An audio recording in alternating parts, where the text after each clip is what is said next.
एक बहुत बड़ी संगठित शक्ति का निर्माण हम लोगों ने किया और इस संगठित शक्ति का निर्माण करने की वजह से क्या हो रहा है, हमने किसी एक जाति को इकट्ठा करने का काम नहीं किया, और अगर किया होता तो यह ब्राह्मणवाद का भक्ष बन गई होती। हमने शेड्यूल कास्ट की, शेड्यूल ट्राइब की, नॉमिनी ट्राइब की, एमबीसी की, ओबीसी की, माइनॉरिटी की, तमाम लोगों को साथ में भाईचारा निर्माण किया। जहां जहां भी वामसेप, भारत मुक्ति मोर्चा, बहुजन क्रांति मोर्चा मजबूत है, वहां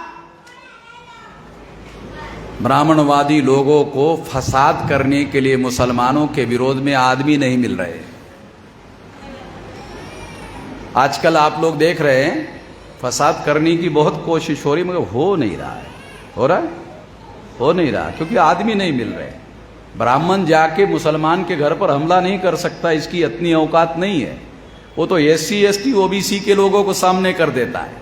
अब SC ST OBC को वामन में श्राम का गुरु मंत्र समझ में आ गया, तो भाई वो वामन का नहीं सुनता है, वामन का सुनता है। वामन का पहले सुनता था, पहले वामन का सुनता था, अभी वामन का सुनता है।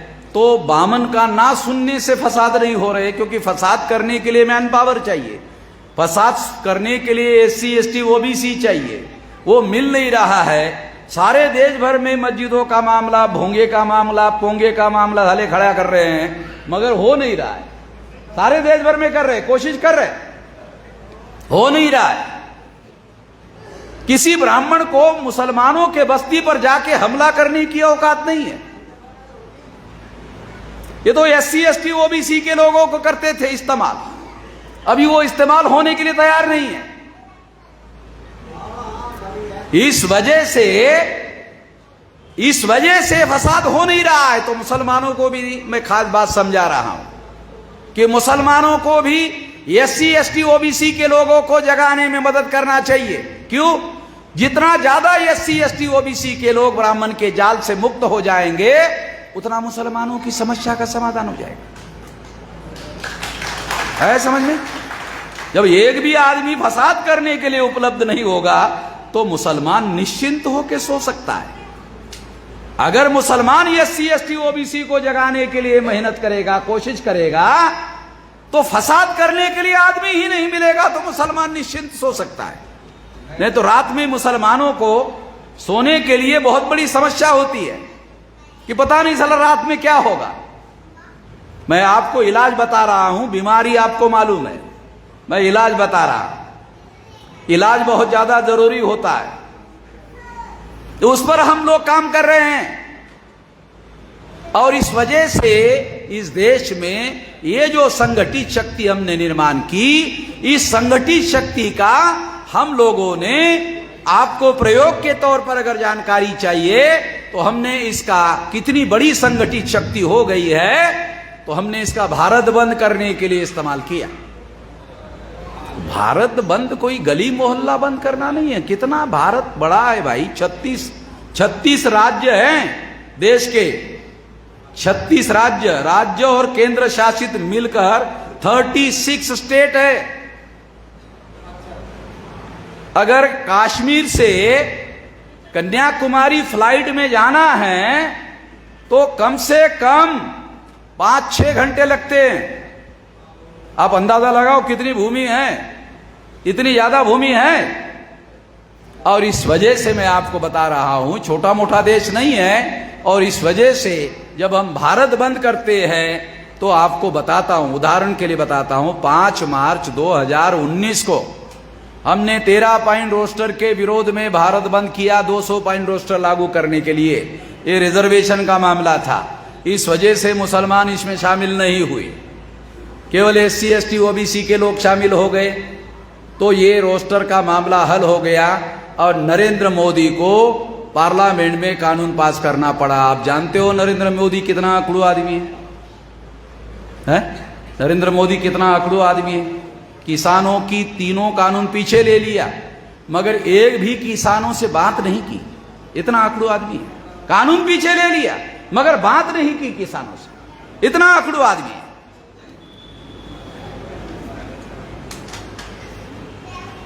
तो इस अकड़ू आदमी को हमने मजबूर किया पार्लियामेंट में कानून पास करने के लिए, और उसको कानून पास करना पड़ा। तो आप अंदाजा लगा सकते हो कितना बड़ा भारत बंद हो गया होगा। तभी तो भारत सरकार ने रिपोर्ट लिया होगा, सीबीआई से रिपोर्ट लिया होगा, आईबी से रिपोर्ट लिया होगा, उसके आधार पर तो मानना पड़ा उसको। उसके बाद मैं आपको बताता हूं, दूसरा भारत बंद हमने किया 29 जनवरी 2020 को सीएए के विरोध में। सीएए के विरोध में, ये सीएए कानून क्या है ये जानने के लिए थोड़ा जानकारी आपको देता हूं। ये आसाम में छोटे लेवल पर इसको लागू किया गया। आसाम में ये सीएए का कानून छोटे लेवल पर लागू किया गया था। 19,48,000 लोगों को नागरिकता के अधिकार से वंचित किया। ये नागरिकता के अधिकार से वंचित करने का क्या मतलब है? नागरिकता के अधिकार से वंचित करने से आप नागरिक ही नहीं माने जाते हैं, आपको अरेस्ट किया जाता है, आपकी सारी संपत्ति सरकार में जमा कर दी जाती है और आपको डिटेंशन कैंप में, जेल नुमा कैंप में बंद कर दिया जाता है।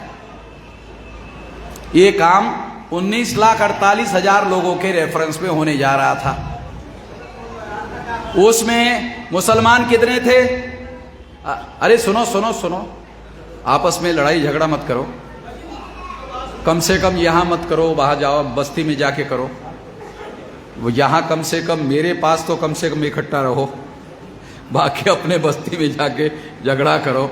मैं आपको इकट्ठा करने के लिए आया हूं, तो इकट्ठा होने की बात समझो, इकट्ठा होने की बात समझो। साथियों, मैं आपको बात समझा रहा हूं। तो आसाम में जब ये तलवार टांगी गई तो वहां के SC ST OBC के लोग, वामसेफ के लोगों को मिले कि आप हमारी मदद करो। तो हमारे लोगों ने कहा कि वामसेफ अभी आसाम में इतना मजबूत नहीं है कि हम आपकी मदद कर सके, मगर वामसेफ मजबूत संगठन है, एक आदमी आपकी मदद कर सकता है, वो है वामन मेश्राम। कहा कहाँ मिलेगा? का दिल्ली में। तो उन्होंने कहा कि दिल्ली में है तो हमने जिंदगी में नहीं देखा। तो हमारे लोगों ने उनको लेकर आया दिल्ली, मेरी मुलाकात करवाई। मैंने उनको कहा आसाम की राजधानी गुवाहाटी में लोगों को इकट्ठा करो। तो लोगों को उन्होंने बड़ी संख्या में इकट्ठा किया, जो प्रताड़ित लोग थे। मैंने उनके सामने 2 सवाल पूछे। पहला सवाल पूछा कि ये जो बांग्लादेशी घुसपैठियों को भगाने का आंदोलन चल रहा था, तब आप लोग क्या कर रहे थे? तो हमारे SC ST OBC के लोगों ने मुझे कहा कि जब बांग्लादेशी घुसपैठियों को भगाने का आंदोलन चल रहा था तो हम उस आंदोलन में शामिल थे। हमारे लोगों ने मुझे कहा कि हम लोग उस आंदोलन में शामिल थे। तो फिर दूसरा सवाल पूछा कि मैंने कहा जब आप शामिल ही थे तो अब आपकी क्या समस्या है? कहा हमारा ही नंबर लगा दिया, निकालने वाले लोगों में हमारा ही नंबर लगा दिया। यानी RSS के लोग, विश्व हिंदू परिषद के लोग, बीजेपी के लोग हमारे लोगों के पास आते थे और कहते थे कि ये बांग्लादेशी जो मुसलमान हैं उसके विरोध में ये आंदोलन है, आप सहभागी हो जाओ। तो हमारे SC ST OBC के लोगों ने उन लोगों को साथ सहयोग दिया। और जब ये कानून लागू करने का समय आया तो 19,48,000 में 5 लाख मुसलमानों को निकाला, 14,48,000 SC ST OBC को निकाला, 75% SC ST OBC को निकाला कि तुम तो भारत के ही नहीं हो। जिन ब्राह्मणों का DNA विदेशी है उन लोगों ने SC ST OBC को ही निकालने का मामला शुरू कर दिया आसाम में। जब मैंने देखा कि ये तो सारा मामला बहुत ही क्रिटिकल है, मैंने कहा ये तुम लोगों के बस की बात नहीं है। अब ये आज से मेरी समस्या हो गई है। मैं दिल्ली वापस आ गया और दिल्ली वापस आकर 29 जनवरी 2020 को CAA के विरोध में भारत बंद का ऐलान कर दिया। तो मुसलमानों को लगा, आप लोगों को जानकारी होगी कि मुसलमानों ने दिल्ली में शाहीन बाग आंदोलन शुरू करवाया था। शाहीन बाग आंदोलन का नाम मालूम है? वो इलाके का नाम है शाहीन बाग, वहां मुसलमान रहते थे, तो आंदोलन का नाम ही पड़ा शाहीन बाग आंदोलन। अब हमारे महाराष्ट्र में शाहीन बाग नहीं है, मगर आंदोलन शाहीन बाग ही चल रहा है, सारे देश भर में शाहीन बाग आंदोलन। अब ये शाहीन बाग आंदोलन को पब्लिसिटी भी अखबार वाले बड़े पैमाने पर दे रहे थे कि ये मुसलमानों का आंदोलन है और इस कानून से मुसलमानों को निकाला जाएगा। इसके पीछे बीजेपी आरएसएस की एक साजिश थी कि एससी एसटी ओबीसी के लोगों को मुसलमानों के विरोध में भड़काया जाए। मगर जब हमने सारे देश भर में लोगों को बताना शुरू कर दिया कि इस कानून की वजह से 5 लाख लोगों को असम में निकाला गया और 14,48,000 एससी एसटी ओबीसी को निकाला गया, जब हमने सारे देश भर में लोगों को बताना शुरू कर दिया तब लोगों को समझ में आया, अरे ये तो मामला मुसलमानों का नहीं है, अगर है भी तो ये दूसरे नंबर का है। पहले नंबर का मामला तो एससी एसटी ओबीसी का है, दूसरे नंबर का मामला मुसलमानों का है। जब हमने एससी एसटी ओबीसी के द्वारा भारत बंद का ऐलान किया तो मुसलमानों को लगा कि सीए का कानून तो पार्लियामेंट ने पास किया, अब ये कानून सारे देश भर में लागू होगा और सारे देश भर में मुसलमानों को निकाला जाएगा। इसलिए 29 जनवरी 2020 के आंदोलन में मुसलमान भी बहुत बड़ी संख्या में शामिल हो गए। 5 मार्च 2019 को मुसलमान शामिल नहीं थे, मगर 29 जनवरी 2020 को मुसलमान बहुत बड़ी संख्या में शामिल हो गए। जब मुसलमान बहुत बड़ी संख्या में शामिल हो गए तो पहले से भी ज्यादा बड़ा भारत बंद हो गया। जब पहले से भी ज्यादा बड़ा भारत बंद हो गया, मैं आप लोगों को एकता की बात समझा रहा हूं कि एकता से क्या हो सकता है, वो बात समझा रहा हूं। एक जाति समूह को लेकर के काम चलने वाला नहीं है, वो समझा रहा। तो जब सारे लोगों को हमने इकट्ठा किया, भारत बंद किया, तो परिणाम क्या हुआ? वो पहले से ज्यादा भारत बंद हो गया। जब पहले से ज्यादा भारत बंद हो गया तो इसके 2 बड़े परिणाम हुए। सीएए का कानून जिस आरएसएस, बीजेपी और विश्व हिंदू परिषद के पहल से बनाया गया था, वो कानून अभी तक लागू नहीं हो पाया। कितने लोगों को पता है? चलो 2-3 लोगों को पता है, 2, 4, 5, 10 लोगों को पता है, चलो अच्छी बात है। वो हमारे लोगों के द्वारा ही बताया गया और उन्होंने सुना होगा तो मालूम हो गया होगा, बाकी किसी को पता है नहीं। नरेंद्र मोदी ने जो सीए का कानून पास किया, वो जब हमने 29 जनवरी 2020 को भारत बंद किया, उसके बाद से वो कानून कचरा कुंडी में पड़ा हुआ है।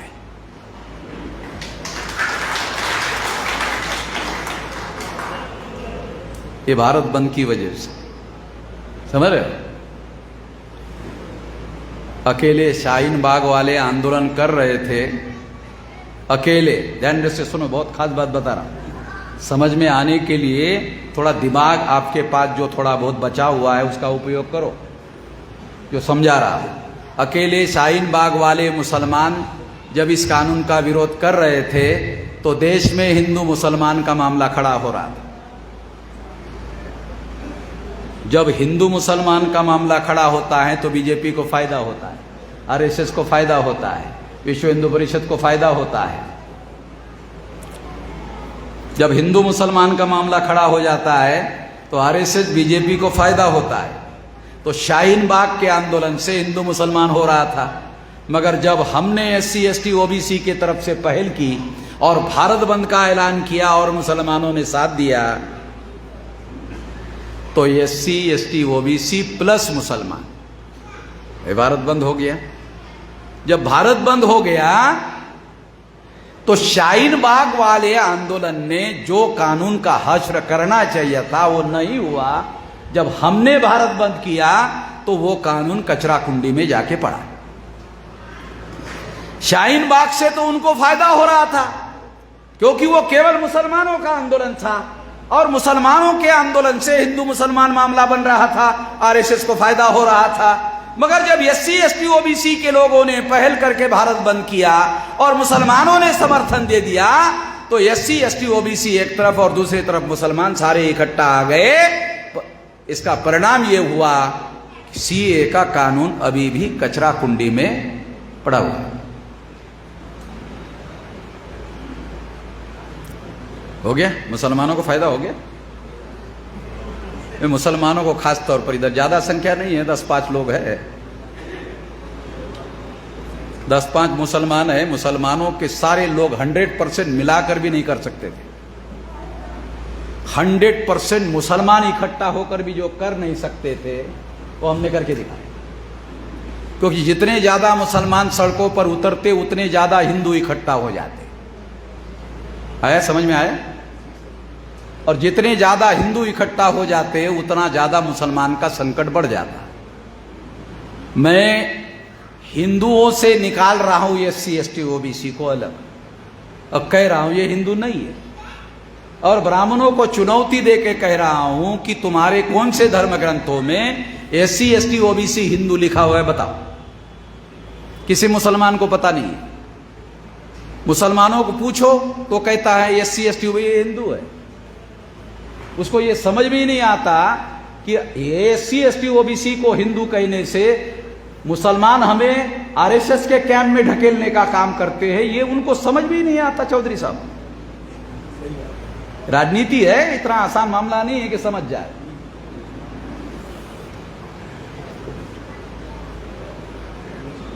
SC ST OBC के लोग जितने हिंदू बनेंगे उतना संकट मुसलमानों का बढ़ेगा। SC ST OBC के लोग SC ST OBC जितने ज्यादा हो जाएंगे उतना मुसलमानों का संकट खत्म हो जाएगा। SC ST OBC टर्म जो है सामाजिक है और हिंदू जो टर्म है वो धार्मिक है। जब SC ST OBC के लोगों को मुसलमान हिंदू के अकाउंट में जमा करते तो हिंदू का अकाउंट ब्राह्मणों का अकाउंट है, तो ब्राह्मणों के अकाउंट में आप लोग हमें क्यों जमा करते हो?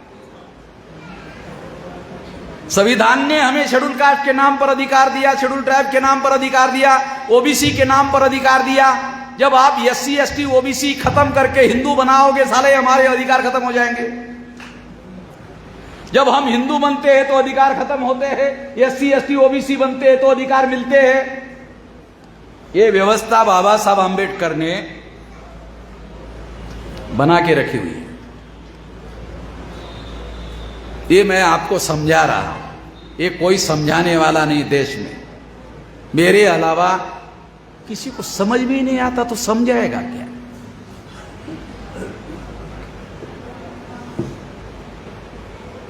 तो इसलिए मैं आप लोगों को यह समझा रहा हूं कि CAA का जो कानून है ये कानून हमारी वजह से कचरा कुंडी में पड़ा हुआ है। भाजपा के लोग कहते हैं नरेंद्र मोदी बहुत शक्तिशाली नेता है, बहुत ताकतवर नेता है, कहते हैं बहुत शक्तिशाली नेता है। चलो मान लेता हूं बहुत शक्तिशाली नेता है। इस शक्तिशाली नेता ने जो कानून पास किया वो कानून पास पार्लियामेंट के द्वारा किया, वो कानून लागू ना होने देने वाला वामन मेश्राम कितना शक्तिशाली है।